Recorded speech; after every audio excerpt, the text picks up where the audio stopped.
Capture the flag, Duke's Cooper flag, that is, a potential franchise-altering night this evening. But first, we start our show with news from our Shams Charania, who's reporting that the Bucks superstar Giannis Antetokounmpo is, quote, open-minded about whether or not he's exploring his best long-term fit and whether or not that remains in Milwaukee or playing somewhere else. Again, this is according to Shams, who joins us now live from Chicago, the site of the draft lottery. And it feels like we have this conversation maybe every other summer here, Shams, about what is going to happen with Giannis. But what has changed for him after 12 years with Milwaukee? Malika, now is the time that Giannis Antetokounmpo, I'm told, is actively exploring what those best fits could look like outside of Milwaukee. Is there a sensible destination for him leaving a place he's been for 12 years as a Bucks player? And I would expect substantive conversations this week. All 30 decision makers are in Chicago. His representatives are in Chicago. Naturally, there will be conversations, and their general manager, John Horst, has made some massive moves over the last really 6 years to position this Bucks team into contention year after year after year. So why now for Giannis Antetokounmpo? And a lot of it is where they're at as an organization. They have one first-round draft pick that they can trade 6 years away from now. They're top-heavy salary-wise. They're really lacking high-level tradable contracts. And then there's that Damian Lillard situation, $54 million on your book, and his status for next season is very much in jeopardy. And so you cobble all that together. And as you know, Malika, Giannis Antetokounmpo has made it clear year after year, I want to be where I can win long term. But that moment of exploration is now. Well, as he continues to sort of weigh this, the list of suitors, I imagine, Shams, for Giannis, it will be extensive. It will be long. If, and that's a big if, he decides to leave Milwaukee, what's he looking for in a new franchise? First and foremost, a win-now spot that allows him to have sustainable long-term winning. And then I'm told another aspect of this will also be playing alongside a star player that will ease the burden and not being as exhaustive night after night. We see the numbers he puts up. The second consecutive season he's had this year, averaging 30 points, 10 rebounds, 5 assists, 60% shooting. He's done it back-to-back years. There's never been a player that's even done it once in NBA history. So the Bucks, Giannis Antetokounmpo's representatives, they will meet eventually at some point this offseason to further discuss his future. But those are some of the elements that he's going to be identifying wherever he ends up this offseason. This is huge. I have so many questions, so we're going to be back with you in just a moment, Shams. Hang tight for just a sec here. But coming into studio with Shanae Agumake, Brian Windhorst, I'm fascinated just your reactions here to the fact that Giannis is starting to think about whether or not his future still lies in Milwaukee. He has to. He has to. This is a responsible thing to do. It's also responsible to make it clear that it's going to be a process.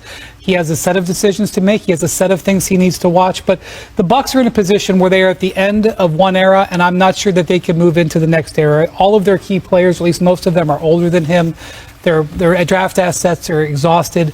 I don't know if they're able to honestly be able to put a team around him. And with this draft lottery starting tonight, you're going to start to see teams be able to align what their assets are and what their teams are going to look like going forward. So to me, this is an intelligent thing to do. Giannis and his representation owe this to him, and we'll watch how this plays out over the next few weeks. But I will tell you, this is something that the teams have been waiting to hear. They've been preparing for this moment for a long time. You're right, Wendy. It's him doing due diligence, which I like and I respect as someone that is highly intellectual with how he approaches his career.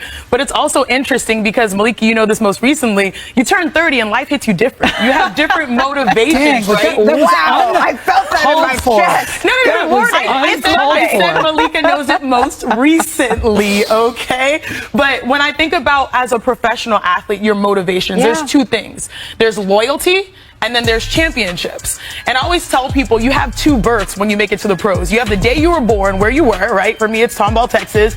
And then it's also when you get born into the league. And being, you know, someone that has built and grown through Milwaukee, you have to weigh those things together on top of your pursuit of championships. We know that there are few players that attack the game as competitively as Giannis does, that treats it with utmost reverence. And I think this is him trying to negotiate and manage what those pursuits are, being loyal to where he's been and where he was born and where he's from, but also understanding that I have so much more to give. I am just 30 years young. I am in my prime. I'm a walking 30 piece on 12 rebounds and 60% shooting. I want to win. Does that mean the grass is greener elsewhere? Or Right. does that mean we still have a shot here? Look, Giannis keeps an incredibly small, tight circle. I will not pretend to be a part of that, but I did cover him for a number of years. And what I've learned about Giannis is not only is he a loyal person, but he's also a creature of habit. He literally, for a while, was taking the same route to the arena every single day. That's the type of attention to detail that someone like Giannis has. And so when he is weighing these sorts of things, I imagine it is very, very much not lightly, not just out of loyalty, but out of actually enjoying and liking and feeling a mutual sense of respect with this franchise, with the Milwaukee Bucks. And this is something that we're going to see play out over the course of the summer, but it's connected to today because of the assets that teams could be able to build. Can you just explain that a little bit, So Brian? there's two things going on tonight. You have some teams that are dying to have a player like Cooper Flag and have set themselves up for months chasing the result that they're hoping to get tonight. And then there's a second set of teams that could potentially be competitive for the title or a high D playoff run next year, whose hand may improve dramatically tonight. For example, a team like the San Antonio Spurs that probably is 8th in the draft lottery, mostly because of injury, not because of their talent level. They've got 2 picks in this draft. If they jump up, they could become a Giannis suitor with a good hand. So you look at the team right there, like the Rockets. What are the Rockets doing in the lottery? They were the number 2 pick. Well, that's the Suns pick that they own. The Rockets pick, especially if it moves up into that top 4, all of a sudden that strengthens their hand in potential Giannis discussions. And a team like the Nets, who are in a rebuild, but potentially could really make an interesting play for Giannis, especially if their draft position improves from that 6th spot up into that top 2 or 3. So how exactly is the draft order determined? Well, Shams, he's in the room where it happens. Shams, can you just tell us what exactly is the process for determining that order and ultimately who will have the chance to draft Cooper Flag or accumulate this asset? Yeah, so Malika, right now we have this black briefcase, and anytime there's a briefcase involved, that means there's business. And the only thing I can't break is this seal until the lawyers end up breaking the seal eventually when they are getting ready to get these 14 balls in this machine right here for this draft lottery. And 14 balls will pop around like popcorn. And then eventually there's going to be 4 balls that pop up that'll determine pick number 1, then pick number 2, pick number 3, and then 4. And they will be based on 4-digit combinations. And all 4-digit codes correspond with those teams.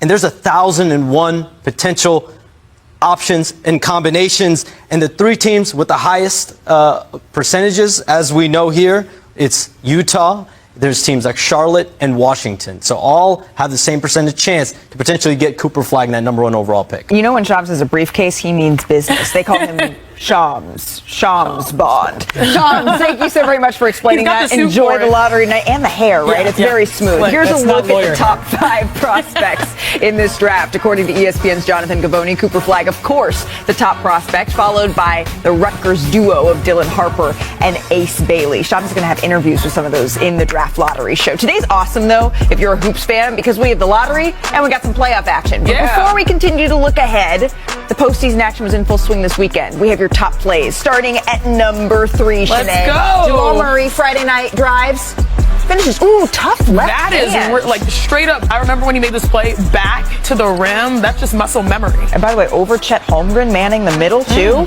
That is not easy. For our number 2 play this weekend, we're heading to the W ranks here. Let's go. It's WNBA week. And it's not just Paige buckets in her second preseason game with the Wings, but it's the assists as well. Arike Gumbawale misses a 3. Paige gets the rebound. And then the one-handed pass back to Arike for the lay-in. That's How many players did this go by their head? Whoop. I know, right? Oh, man. Like, that's what you love to see if you're Wings fans. The backcourt cooking. And you got to finish that play if you got to pass like that. At number 1, How many times has he been? We've been waiting for another one of those Anthony Edwards slamma-jammas. Game 3 in the Bay. He puts it on Kevon Looney's And then started head. talking to him, just in case he didn't see it. That's because it's just another day of the week. Insult to injury. Anthony Edwards taking flight. That's just the appetizer for our playoff coverage coming up here on NBA Today, because the weekend, it started off super positive for Cleveland. Bond, and boy, did they ever. Let's take a closer look at this. Temper started to flare here, Brian, early. Watch Benedict Mathurin. He appears to strike DeAndre Hunter in the chest, and then Hunter responds by shoving Mathurin to the ground, and then other players would get involved. And after the shove, Miles Turner, he comes over. He pushes Hunter here. Technicals will be assessed to Hunter and Turner, but Matherin, flagrant 2 and was I can't ejected. believe that Hunter did not get the same treatment. This was actually a break for the Cavs. Well, not much else was a break for the Cavaliers. The Pacers up 18 here. Keep an eye on Obi Toppin, Shanae.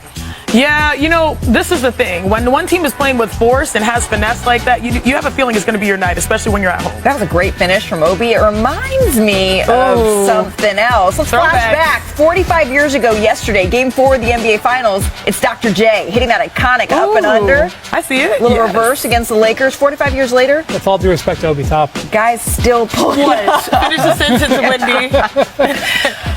There's levels to this. Is that what you're trying to say? Homages. That's the level to say. Respecting the greats there.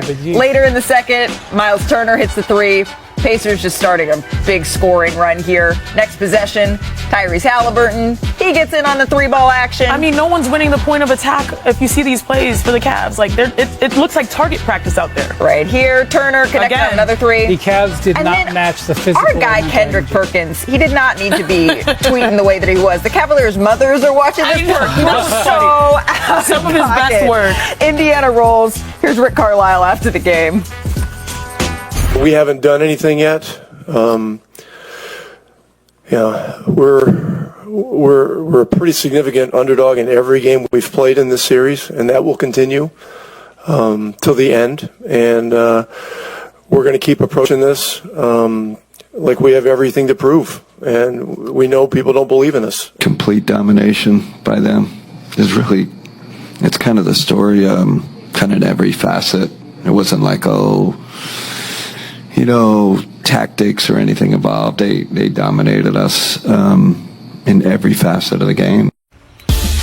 So every facet looked something like this. Here's how bad it was for the Cavs in the first half. They trailed by 41, tied for the largest halftime deficit in postseason history. They shot just 25% from the floor and turned it over 14 times. Donovan Mitchell, of course, also didn't play in the second half here, but that seems to be only the beginning of the Cavaliers' struggles. They're going to need him at full force if they want to get back in this. First off, before we talk about the Cavs, we have to mention how excellent the Pacers have been. Absolutely. Yes. They are 41-16 since the new year, okay? That is equivalent to a team that's a 59-win pace team, okay? The Cavs won 64 games. So I know you look at the Cavs and you say, well, they're the number 1 seed, and the Pacers are the number 4 seed, and there's a huge gap between them.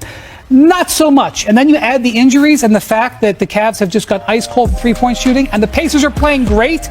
All of a sudden, things get a whole lot different. The Pacers are shooting 42% in this series from 3.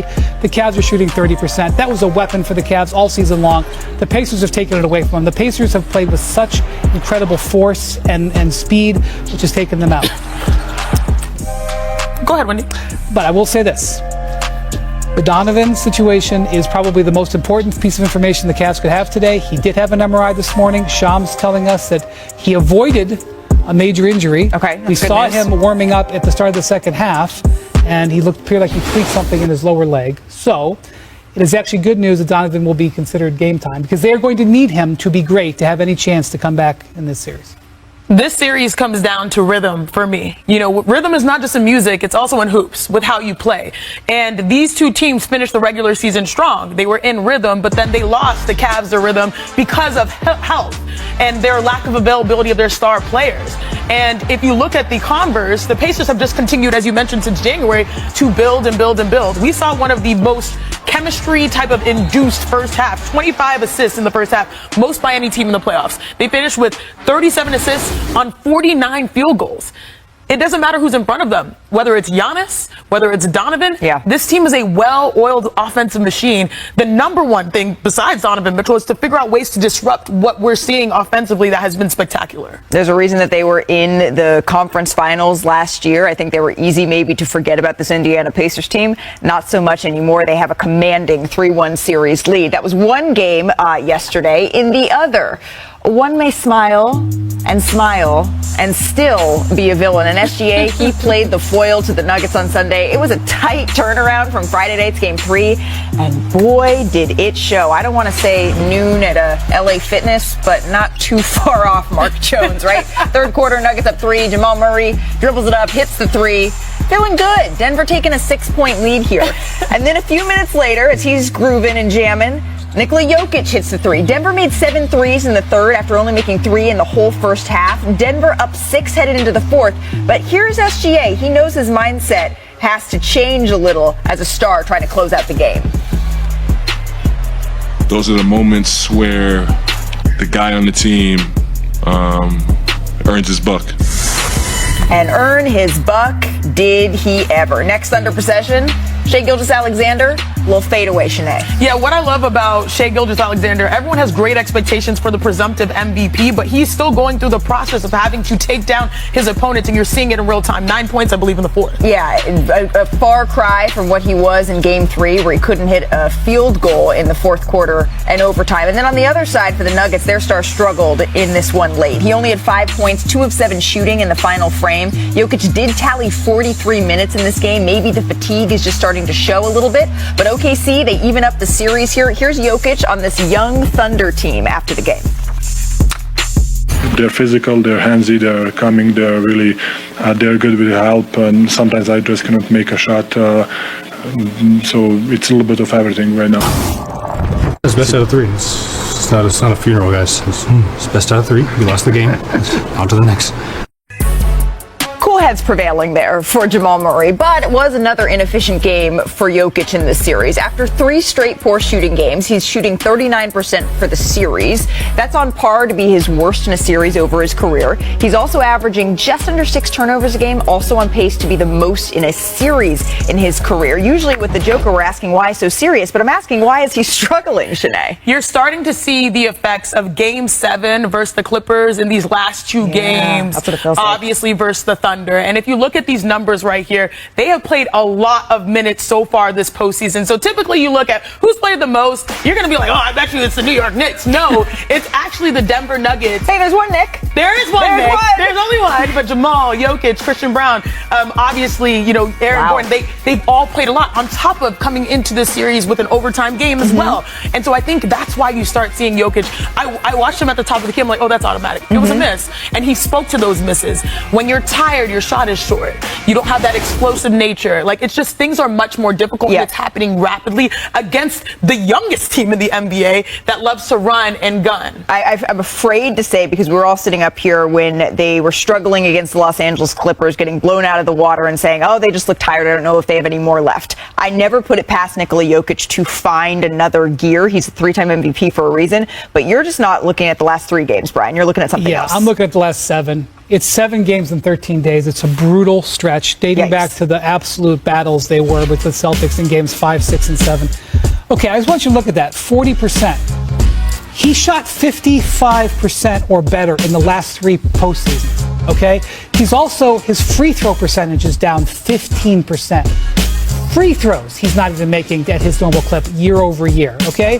He already played the most minutes per game he has in his entire career in the regular season. He had a bigger lift this year than he's almost ever had. Now we're seeing the results here. I know that the Nuggets fans were focused on having to play Friday night and Sunday afternoon. No.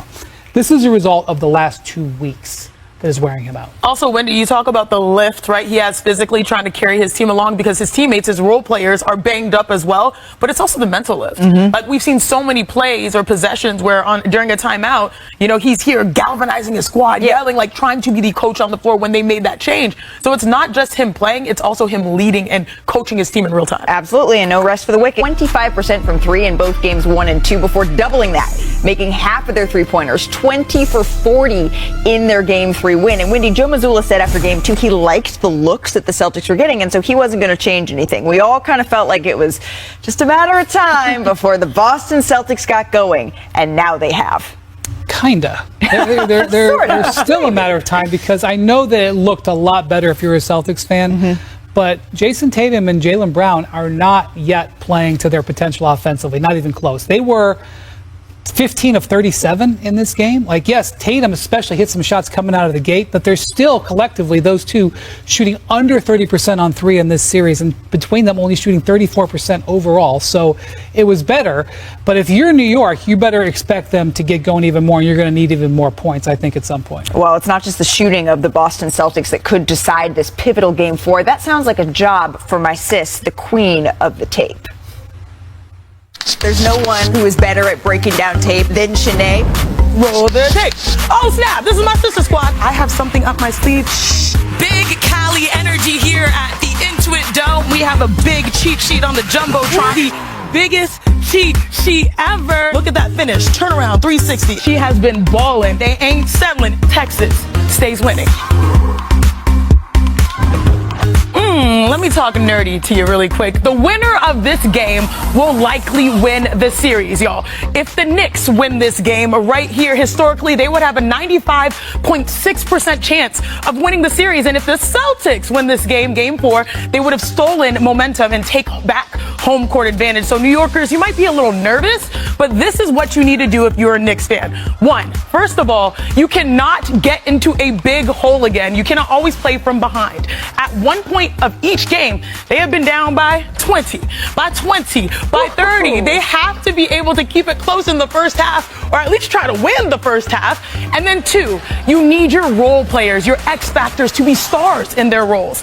I don't think the Mitchell Robinson free throw situation is the end of the world, but he needs to be a bigger boost defensively than a liability offensively. And OG Anunoby, he had a playoff career high 29 in game 1, but has only scored 7 points since.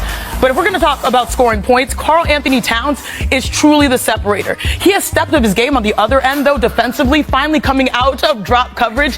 He has held the Celtics to 3 for 25 from the field when he contests a shot. That includes holding Jason Tatum to 2 of 13 shooting, but offensively, he truly has the advantage versus an older Al Horford, versus a Kristaps Porzingis that is less than 100%. That is the scouting report for the Knicks. But most importantly, when you think about Karl Anthony Towns, y'all, he has only made 1 3 so far in the series. 1 3 over the last 4 games. He is the best shooting big man. His words, not mine. That has to show up. So you need role players being stars in their roles. You need to not be in a hole. You cannot dig yourself in a hole. And you need your all-star and all-NBA player to have a big night, Malika. Well, the Celtics, they've been right at home, Shanae, in Madison Square Garden. They've been taking their shoes off, but wiggling their toes, as our friend Kirk would say, over the last century. They're 38-17 at the Garden in this span, which is better than their home record overall these last 25 years. So that's the Knicks and the Celtics, but we got another series heading to a Game 4. Let's take a look at today's electric moment, brought to you by Hyundai. Reminder how we got here. Game 3 between the Wolves and the Warriors. Anthony Edwards, he took center stage here. He had a few words to say to Gary Payton about Steph. Y'all trying to get to a Game 6. And Wardell back. That is the plan. Yeah, I mean, I think we all know that is the plan. Are they going over out there? Oh! That is also always the plan for Anthony Edwards. I don't know if Steph could stop that. I don't know that anybody can stop that. I love when the bench reacts that way as well. And then going ahead here to the fourth quarter, 7 minutes to go. The Warriors up by 5. This is the type of game it felt like the Golden State Warriors needed to win. The Wolves had other plans. Julius Randle, excellent in this one. Had a triple-double. And then a minute later, Edwards catches, shoots the 3. The Timberwolves take a 2-point lead. And then here, under 2 minutes to go, Edwards' 3 is no good here. And then that one he gets to go. Edwards, game high 36 points. Minnesota goes on to win 102-97. Game 4 tonight is on ESPN. Young Masuk is on hand for this one. The Warriors, they're going to be without Steph Curry yet again in this one. How are they preparing?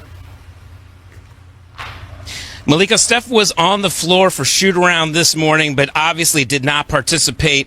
He is scheduled to be reevaluated on Wednesday, and as our Sean Stirani has reported, Game 6 likely is going to be the earliest possible return because he has only really done some light running, some light shooting, no cutting. He hasn't been cleared for contact, and really no sprinting. So the formula, as Steve Kerr said, he's looking for a formula to win without Steph Curry, and it's going to have to go through Jimmy Butler again. He logged 43 minutes, and Jonathan Kuminga. Those two had their best game together on the floor at the same time with a combined 63 points. Now, Steve Kerr said from his experience, he likely is not expecting 63 points from those two again, but other guys are going to have to step up. Brandon Podziemski, who has struggled to shoot, he needs to bust out of a scoring slump. And look, defensively, he loved what he saw. They held the Wolves to 84 points with 4:38 to go, and that is when Draymond Green fouled out. They need Draymond Green on the floor. The margin for error is so razor thin without Steph, but Jimmy did say, We know we have confidence we can win without Steph. I'm not going to tell any of my guys entering Game 4 that we need to play desperate. Yeah, Draymond Green fouled out. Kevon Looney fouled out of this game. I mean, we're hearing whooping and hollering somewhere through your microphone there, Ohm. So clearly the Golden State Warriors are ready for this one. Thank you so very much. Enjoy the game. All right, that's the NBA playoffs. In the W, in case you missed it, here's Sabrina Ionescu just casually hitting half-court shots at her alma mater, the University of Oregon. What a flex. She's making her return as the Liberty. They're set to play their last preseason game against the Toyota Antelopes of the Women's Japan Basketball League tonight. We continue to follow a developing story from this morning. Our Shams Charania reported that Giannis is, quote, open-minded about exploring whether his best long-term fit is remaining in Milwaukee or playing elsewhere. So let's just take a closer look at the current state of the Bucks, because at the trade deadline, they dealt franchise cornerstone Chris Middleton to the Wizards in a deal that netted them Kyle Kuzma and got them below that dreaded second apron. And then Damian Lillard, he missed the final month of the regular season and Game 1 of their series against the Pacers with a blood clot in his right calf. And in Game 4, he tore his Achilles, unfortunately, which puts his availability for all of next season in jeopardy as well. And that all led to the Bucks bowing out in round 1, despite an incredible series from Giannis. He went for 33 points, 15 rebounds, 6 assists per game in the 5-game loss. So joining us now, our senior front office insider, Bobby Marks, who's in Chicago for the draft lottery. Bobby, now that Giannis is, quote, open to exploration, that's according to Shams, what's next for Milwaukee? Well, I think, Malika, in the next, at least month here, you are gauging the market as far as how this roster can improve around Giannis. And when you meet with him, you're basically giving him the blueprint, whether that 2031 or 2032 first-round pick can turn into a player, whether Kyle Kuzma's contract can turn into another player. But here's the thing, Malika, the concern for me comes back to that Damian Lillard injury. If Lillard was healthy right now, we're probably not having this conversation. But as we know, he's owed $54 million next season, and we don't know when he's going to play. I think, Malika, they are going to play with fire if they are going to sell Giannis on a gap year here. And I think when you look at the Giannis equation, these are basically the 4 check boxes as far as what you are looking to get: draft assets, young players, sizable contracts. And if you're the team that's trading for him, if he does become available, are you still a win now roster? That's the most important thing here. Okay, so keeping all of that in mind, though, Giannis hasn't demanded or asked for a trade. Let's bring Brian back into this conversation, because I'm still not putting it past. I don't know that this isn't. He isn't gone, right? So, what chance do you give him that he stays in Milwaukee? It's non-zero. It's non-zero, because we know that Giannis is very closely bonded to the organization, and he's worked and shown trust in the organization both ways repeatedly over the last decade. Having said that, the gap year thing, there's a big giant hole in that. They don't control their draft pick. So even if they were able to just sort of retrofit, and Giannis maybe took it a little easy for a year, like we saw with Steph Curry situation out in Golden State after he had an injury and they had injuries on their roster, they got a top pick out of that. The Bucks don't have that option. So it's just like Bobby said, a very hard sell. But you have to respect the relationship Giannis has with that team and that city. Right. It seems like most superstars, when we talk about staying an entire career with a franchise, of course you think of the Kobe Bryants or even the Steph Currys who win 4 or 5 rings, or Michael Jordan with a single franchise. But much more likely, it's 0 or 1. It's a Dirk Nowitzki type of situation when you look at that. And so I think that that's also something that Giannis is going to have to weigh here, whether or not he's looking for the chance at multiple with a different team, or if it's sticking with Milwaukee for a chance to try to win another one, but already knowing he has one under his belt. Bobby, thank you so much for laying all of that out. We may not know what teams are drafting where, but we do know the players. Look at this. These are the top 5 prospects in this draft, according to ESPN's Jonathan Givony. Cooper Flagg at the top, of course, and then you have Dylan Harper from Rutgers, Ace Bailey also from Rutgers. So Cooper Flagg, the main event, the man that everyone is hoping to draft. Let's just remind everyone why. Shanae, a little top of the top, brought to you by Navy Federal Credit Union. His top 5 plays that we could drag up here. Flag, he introduced himself with this huge block in an exhibition game to start the season. Watch him here. Comes out of nowhere. It's the strides, it's the timing. It's like he's poaching. Like, you know, on a safari, it's like, I'm coming, I'm lurking, then boom, I attack. Yeah, then he gets it. The antelope. Yeah, the antelope. Coming in at number 4 here, taking on top-ranked Kansas in this one. It's not just what he does defensively, but he can also throw it down. Oh my gosh. Through contact, too. Like 2 foot. Boom. 1, 2. Yeah. What are you hearing from teams about him, Brian? They love that he is really interested in defending. You don't have to teach him or try to get him to focus on defense. He wants to defend. That's hard to find in 19-year-olds. And then number 3, this is a Sweet 16 versus Arizona. Another chase down block. And this one, he swats all the way out of bounds. Is this basketball or volleyball? I'm trying to figure out. You know what I mean? Speaking, our volleyball player Richard. That's a spike. Duke won this game. Oh, sorry, Rich. Number 2, so sorry. taking on Cal. Flag. The defensive prowess that you're talking about, Brian, he is a steal here. These are all defensive highlights. I mean, we know he can score, but these are all defensive highlights. What does that tell you? That tells you he's a playmaker at both ends of the court. And a complete player as well. One more look at this jam, the reverse. Beautiful. And then this is our play number 1. Ooh, this is versus Pitt. Flag, another steal. Again, defense. Coast to coast. But this poster is vicious. Oh, my. This is vicious. I think you go eye to eye. Even his teammates can't believe it. He says, oh my goodness, what did we just witness? And just shifting gears. Like, come on. Our producer, Greg Condis, a avid Utah Jazz fan, is crossing all of his fingers and toes for today. Joining us now is our draft expert, Jonathan Gavoni. We all know the Cooper Flag sweepstakes here. But we've also heard from a lot of executives, Gavoni, that this is an incredibly deep draft, particularly in the lottery ranks. Just how deep is it? Malika, NBA teams are incredibly excited about this year's draft. Obviously, we have a franchise changer at the top in Cooper Flag, and then a guy who projects to be a perennial all-star at number 2 in Dylan Harper. But 3 is where it gets really interesting. There's a big group of guys there that NBA teams are honed in on, starting with Ace Bailey, 6'9" wing, unbelievable shot maker. I went to watch him last night work out in Chicago.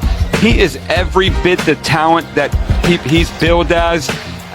He's got the type of shot-making ability, positional size, athleticism, defensive versatility that every NBA team is looking for at the small forward position. But then after Ace Bailey, you have guys like Baylor's VJ Edgecombe, you have Kaman Malawach, you have Khan Knipple. It's a really deep group of guys, and I don't think that we're going to really know who the number 3 pick is going to be for quite some time. Obviously tonight, very important moment. We're going to find out who's going to get that number 3 pick, and that's going to really determine a lot of things moving forward for the NBA draft. And we cannot wait. Although I have to admit, Jonathan, I'm going to miss saying who's going to get the right to capture the flag. You know I love a pun, and we get to find out in just a couple of hours. Jonathan Gavoni, as always.